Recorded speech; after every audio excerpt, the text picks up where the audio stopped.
Yor kechdi dunyo uchun mendan.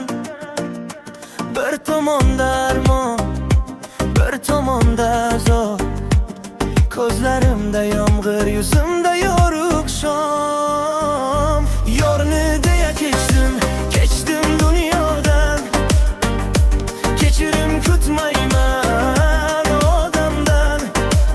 Osmondan yor ketdi, bu ko'cha tinmaydi sendan so'rab. Yuragimda bitta nom ochmaydi faqat. Hey!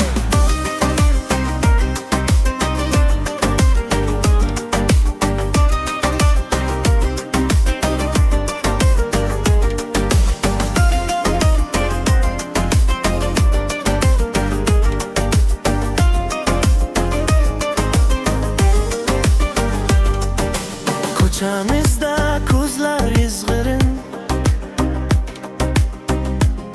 qog'ozlarda chizig'im. Buzilgan chizgimdir paytlar, kulgan devorlar jim. Ismingni pichirlar shamolda kechqurun. Yorni deya kechdim dunyodan. Kechirim kutmayman odamdan. Osmondan yor ketdi, bu ko'cha tinmaydi sendan so'rab. Yuragimda bitta nom ochmaydi faqat. Hey!